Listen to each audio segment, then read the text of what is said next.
Hello friends, welcome to JPMD। जैसा कि आप लोग जानते हैं कि हम लोगों ने द फ्रेंच रिवॉल्यूशन शुरू किया है और इसके पार्ट 1 में हम लोगों ने आपको बता दिया है social inequality, subsistence crisis, economic crisis, strong middle class और इमीडिएट कॉजेस के बारे में।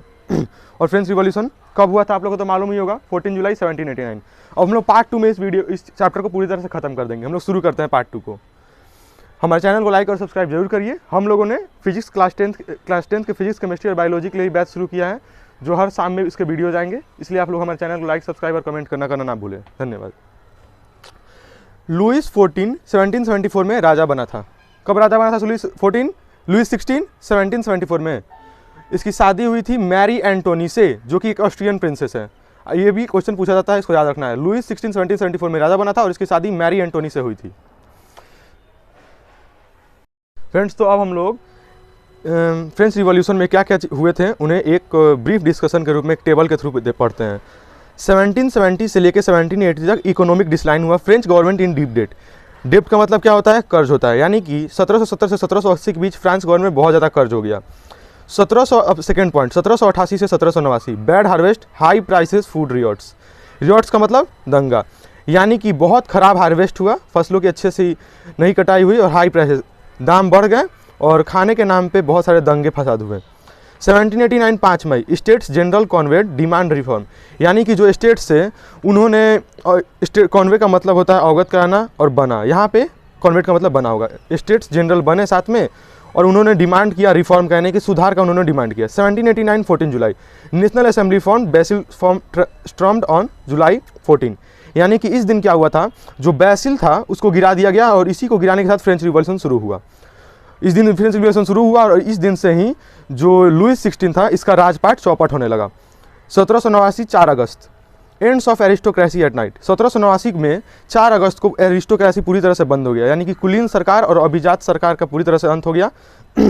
1789 26 अगस्त को declaration of rights of man. 1789 को 26 अगस्त को पहली बार कुछ नियम बने कि लोगों के लिए। 1790 civil constitution of the clergy nationalises the church. जो पादरियों का समूह था उन्होंने पूरे देश को एकजुट करने के लिए कुछ पूरे चर्च को नेशनलाइज कर दिया। अब चर्च में कोई भी जा सकता था पूजा करने। 1791 a constitution is frame to limit the powers of the king and to guarantee basic rights to all human beings. 1791 में एक कॉन्स्टिट्यूशन बना जिससे कि हर लोगों का बेसिक राइट गारंटी हो और हर ह्यूमन बींग को बोला। अब 1791 में क्या बना था हम लोग उसको ब्रीफ में पढ़ते हैं।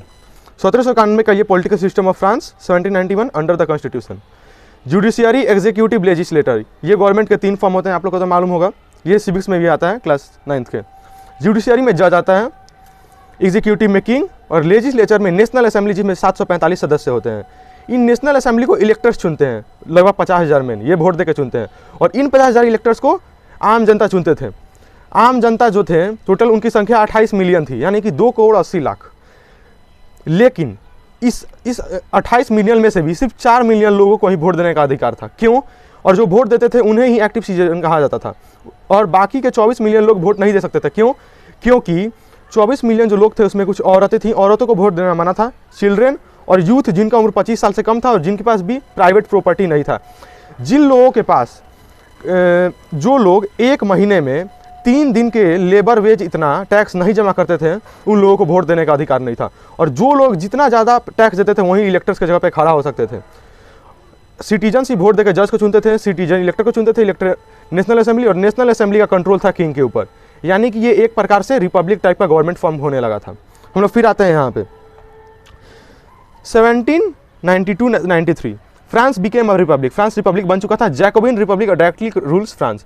1792 में क्या हुआ, बहुत सारे क्लब्स अपने अपने नियम लेके आए, लेकिन इसमें सबसे फेमस हुआ जैकोबिन रिपब्लिक और यही अब फ्रांस पे रूल करने लगा था। 1792 से 1794 the reign of terror starts. Austria, Britain, the Netherland, Prussia and Spain are at war with France.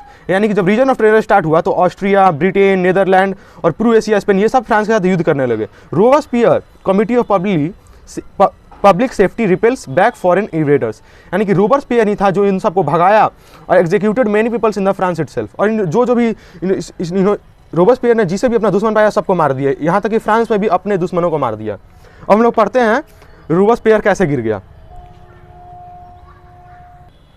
तो हम लोग पढ़ेंगे रोबेस्पियर का सरकार कैसे गिरा। जुलाई 1794 को रोबेस्पियर को भी बुलेटिन में भेज दिया कि क्यों भेजा गया, इसका कारण क्या था, causes. Robespierre pursued his policies so relentlessly that even his supporters began to demand moderation. यानी कि रोबेस्पियर ने इतने सारे नियम लगा दिए कि उसके खुद सपोर्टर्स ने ही उसका विरोध करना शुरू कर दिया और उसका इतना विरोध हुआ कि उसके सरकार को गिरा दिया गया। लेकिन रोबेस्पियर कौन था? रोबेस्पियर जैकोबिन क्लब का एक लीडर था। जैकोबिन क्लब क्या होता है? जैकोबिन क्लब जो था उसके जो लोग थे वो लॉन्ग स्ट्रिप के ट्राउजर पहनते थे, जैसे कि डॉक वर्कर्स पहनते हैं। Jacobins later known as sans culottes, Jacobins जो क्लब के लोग थे बाद में उन्हें सैंस कुलोट्स के नाम से जाना जाने लगा, दोज विदाउट नी ब्रीचेस, क्योंकि ये नी ब्रीचेस नहीं पहनते थे। और जो नी ब्रीचेस पहनते थे उन्हें हम लोग क्या नाम से जानते हैं? नोबल। जो नी ब्रीचेस पहनते थे उन्हें नोबल्स कहते हैं। जैकोबिन इंसक्टेड समर 1792, जो जैकोबिन थे वो सरकार कैसे बना था? समर 1792 में उन्होंने रिवॉल्ट किया और अगस्त 10 को उन्होंने पैलेस ऑफ टुलरीज गिरा दिया। सारे मैसड किंग गार्ड, मैसड का मतलब होता है मारना, सारे किंग गार्ड को मारे। Newly elected assembly was called convection, और इन्होंने न्यू सरकार बनाया जिसे हम लोग कन्वेक्शन के नाम से जानते हैं। Newly elected assembly was called convection. 21 September 1792 abolish the monarchy and declared France a republic. इन्होंने क्या किया? मोनार्ची को खत्म कर दिया, एबॉलिश मतलब खत्म करना, और फ्रांस को एक रिपब्लिक कंट्री बना दिया। 21 जनवरी 1793 लुइस 16वां ने क्या किया? लुइस 16वां को ट्रीजन भेज दिया गया और उसे वहीं पे फांसी की सजा दे दी गई। तो हम लोगों ने जाना कि कैसे लुइस का सरकार गिर गया, उसके बाद हम लोगों ने जाना कि रोबेस्पियर का सरकार कैसे गिरा, और हम लोग उसके आगे पढ़ते हैं। जब रोबेस्पियर का सरकार गिर गया उसके बाद क्या हुआ? एक डायरेक्टरी रूल करने लगा, एक कमेटी ऑफ 5 मैन, 5 आदमी का कोई ग्रुप था जो फ्रांस को रूल करने लगा 1794 ईस्वी में। उसके बाद क्या हुआ? जो रूल होता था इसमें बहुत ज़्यादा हल्ला होता था, बहुत मारपीट हो जाती थी मतलब कि अस्थिरता थी इसमें। इस अस्थिरता ने 1799 में नेपोलियन बोनेपार्ट को एक मिलिट्री डिक्टेटर के रूप में ऊपर किया, और 1799 में नेपोलियन बोनापार्ट भी एक नेता बन गया, और 1804 में नेपोलियन पूरे फ्रांस का राजा बन गया, और उन्होंने यूरोप के बहुत सारे पार्ट को एनेक्स किया, एनेक्स मतलब कब्जा किया। फाइनली 1815 में नेपोलियन भी वाटरलू में हार गया 1815 में, और नेपोलियन की भी डेथ हो गई। अब तक हम लोगों ने पढ़ा कि कैसे जो लुइस का सरकार था वो गिरा, उसके बाद हम लोगों ने पढ़ा कि कैसे रोबेस्पियर का सरकार गिरा, उसके बाद हम लोगों ने पढ़ा कि कैसे नेपोलियन आया और 1815 में वो भी मर गया। अब हम लोग पढ़ेंगे कि फ्रांस में क्या हुआ था। फ्रांस में जो महिलाएं थी वो शुरू से ही वोट का अधिकार मांगती थी, लेकिन उन्हें वोट का अधिकार नहीं मिलता था, और 1946 में आखिरकार जाके क्या हुआ कि फ्रांस में महिलाओं को वोट देने का अधिकार मिला, जैसा कि आज भारत हमारे देश में है। एबोलिशन ऑफ स्लेवरी हम लोग पढ़ते हैं, इस चैप्टर का आखिरी टॉपिक। एबोलिशन ऑफ स्लेवरी में क्या? कॉलोनीज मार्टिन, गुआडेलप, सैन डोमिंगो, ये कुछ कॉलोनीज थे जो कि टोबैको, इंडिगो, शुगर और कॉफी को सप्लाई करते थे यहाँ पे। Slave trade began in 17th century, यानी कि फ्रांस में जो स्लेव ट्रेड था यानी कि गुलाम का व्यापार ये 17वीं शताब्दी में शुरू हुआ। Sailed from the ports of Bordeaux of Nantes to the African coast they bought slaves from local chieftains, यानी कि जहाज से जाता था, जहाज पोर्ट्स ऑफ बोर्डेक्स जाता था और नैंटेस जाता था, वहाँ से अफ्रीकन कोस्ट, और वहाँ से वे स्लेव्स लाते थे लोकल चिफ्टेंस से खरीद कर। नेपोलियन ही था जिसने स्लेवरी को खत्म किया। स्लेवरी कब खत्म हुआ था? 1848 में, बहुत इंपॉर्टेंट है। स्लेवरी कब खत्म हुआ था? 1848 में। ये जो पूरा फ्रेंच रिवॉल्यूशन हुआ, इससे हम लोगों को 2 चीज़ सीखने को मिली मेनली, आइडियाज ऑफ लिबर्टी और democratic rights. Ideas of liberty और डेमोक्रेटिक राइट्स हमें फ्रेंच रिवॉल्यूशन से सीखने को मिला। हम लोगों ने फ्रेंच रिवॉल्यूशन के पूरे चैप्टर को यहाँ पे हम लोगों ने ब्रीफ में पढ़ लिया है। अब क्या है कि फ्रेंच रिवॉल्यूशन से भारत के 2 महान नेता थे जिन्होंने कुछ सीखा, जो हैं टीपू सुल्तान और राजा राम मोहन राय। इन्होंने ही आगे बढ़कर individuals who respond to the ideas coming from the French revolution, इन्होंने क्या किया? फ्रेंच रिवॉल्यूशन से आने वाले आइडियाज को लिया और भारत में भी अपनाया। हम लोगों ने पूरे फ्रेंच रिवॉल्यूशन को पढ़ लिया है। आप लोग हमारे चैनल को सब्सक्राइब करिए, इससे ज़्यादा से ज़्यादा जगह तक पहुँचे। अब हम लोग चैप्टर 2 को पढ़ेंगे, और जब हम लोग पूरे हिस्ट्री को ख़त्म कर लेंगे उसके बाद हम लोग इसका एक टेस्ट सीरीज भी लाएंगे। धन्यवाद। फाइनली हम लोगों ने चैप्टर पढ़ लिया, लेकिन चैप्टर में बहुत एक इंपॉर्टेंट मैप है जो कि बहुत से स्कूल्स, कॉलेजेस या बाकी एग्जामों में भी पूछा जाता है। इस मैप को आप लोग ध्यान से देखिए।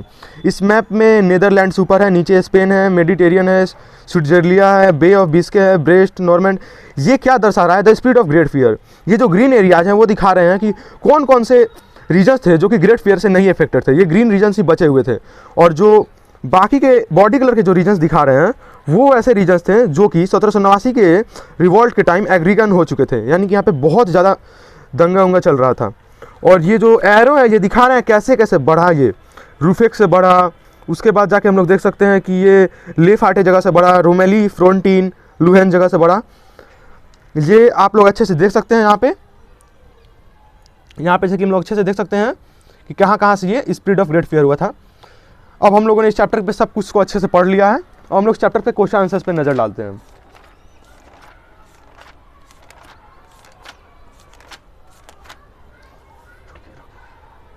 हम लोग क्वेश्चन आंसर्स पे नजर डालते हैं। Describe the circumstances leading to the outbreak of revolutionary protest in France. यानी इसका आंसर हम लोगों ने पार्ट 1 में दे दिया है। पूरा पार्ट 1 उसी पे था कि रिवॉल्यूशनरी प्रोटेस्ट में क्या हुआ था। Question number 2, which groups of French society benefited most from the revolution, which groups were forced to relinquish power, which sections of society would have been disappointed with the outcome of the revolution. इसका answer भी हम लोगों ने आपको part 1 में दे चुका है कि क्लर्जी और नोबल्स को बहुत दिक्कत हुई थी और थर्ड डिस्ट्रिक्ट के लिए अच्छी बात थी। Third question, describe the legacy of the French revolution to the peoples of the world during the 19th and 20th century. इसका आंसर हम लोग ने आपको पार्ट 2 में वीडियो में दे चुका है, आप लोग जाकर पढ़ सकते हैं। चैप्टर 2 को रिवाइंड करिएगा इस पार्ट को, तो आप लोग को मिल जाएगा लेगेसी ऑफ फ्रेंच रिवॉल्यूशन क्या क्या थे। हम लोग फिर से पढ़ते हैं क्वेश्चन नंबर 4 को। Draw up a list of democratic rights we enjoy today which origins could be traced to the French revolution. इसके कुछ राइट्स भी हम लोगों ने वीडियो में आपको बीच में डिस्क्राइब कर दिया है, जैसे कि right to equity, right to freedom, freedom of speech and expression, right to form association. 4 point है, क्या क्या है? Right to equity, right to freedom, freedom of speech and expression, right to form association. Question number 5, would you agree with the view that the massive universal right was based with contradiction explain. इस question में ये पूछा जा रहा है कि ये जो हम लोग यहाँ पे बना हुआ था यूनिवर्सल लॉ, कि सिर्फ यही लोग वोट दे सकते हैं जो ज़्यादा टैक्स पे करते हैं और जो लोग मेन है, क्या ये सही था? ये हम लोगों ने आपको वीडियो में बता चुका है, आप लोग इसे देख के इस क्वेश्चन का आंसर दे सकते हैं। Question, explain the rise of, would you explain the rise of Napoleon. इसका आंसर भी हम लोगों ने आपको वीडियो में ही दे दिया है कि नेपोलियन राइज कैसे हुआ था, क्योंकि जब रोबोस्पियर का सरकार गिरा तो 5 मेंबर की कमेटी बनी और इन कमेटी में अच्छे से बात उतना नहीं हुआ, तो इस rise of Napoleon at a military dictator. ऐसे ही नेपोलियन का राइज हुआ और 1804 में ये राजा बना, 1815 में ये हार गया और ये हट गया। उसके बाद से फ्रांस रिपब्लिक हो गया हमेशा के लिए। हम लोगों ने आपको पूरा चैप्टर 1 पढ़ा दिया है, क्वेश्चन भी कंप्लीट करा दिए हैं। हम लोग अब चैप्टर 2 के वीडियो को कल डालेंगे। धन्यवाद इस पूरे को देखने के लिए।